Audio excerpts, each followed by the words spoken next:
menadaburi surah Al-Muzammil. Maka surah Al-Muzammil secara global dinamakan Al-Muzammil karena diambil dari kata Al-Muzammil yang artinya orang-orang muslim. Pada ayat pertama surah ini. Surah ini fokus menggambarkan kondisi Nabi Muhammad SAW di awal perjalanan dakwah beliau. Surah Al-Muzammil terdiri atas 20 ayat, urutan surah ke-37, 73, termasuk golongan surah-surah Makkiyah. Diturunkan sesudah surah Al-Qalam.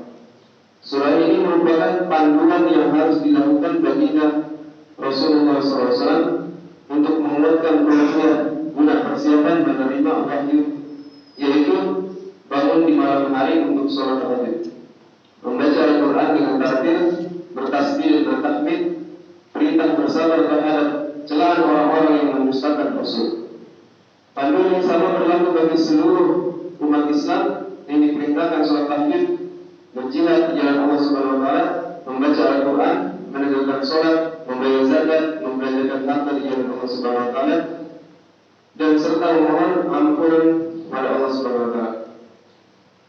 Termasuk keutamaan surah Al-Muzammil ialah termasuk kelompok surah Al-Muzammil senantiasa dibaca saat sholat malam oleh Nabi. Tentang pembahasan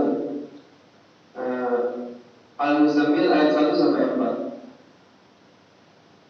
Dimulai dengan panggilan yang lemah lembut. Ia menceritakan atas kelemah lembutan Allah Subhanahu Wa Taala dalam rahmatnya kepada hambanya. Dan Rasulullah SAW yang ia selalu bermujahadah kepada dirinya di dalam ibadah kepada Allah Subhanahu Wa Taala yang mencari keridhaannya.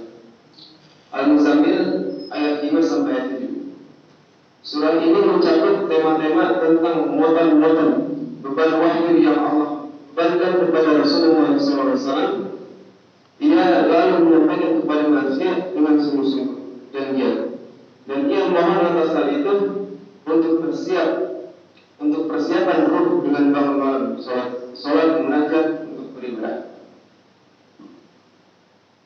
Kemudian Al-Muzammil ayat 8 sampai ayat 11 memerintahkan kepada Rasulullah SAW untuk bersabar atas siksaan orang-orang musyrik. Kemudian Al-Muzammil ayat 12 sampai 19. Allah menjanjikan pada orang-orang musyrik dengan azab dan hukuman kelak pada hari kiamat.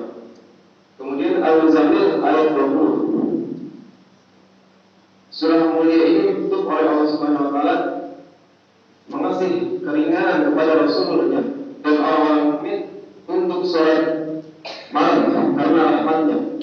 Ada Rasulullah SAW dan para sahabat mencurahkan waktunya untuk sholat malam pada sebagian hajat hidupnya. Al-Muzammil.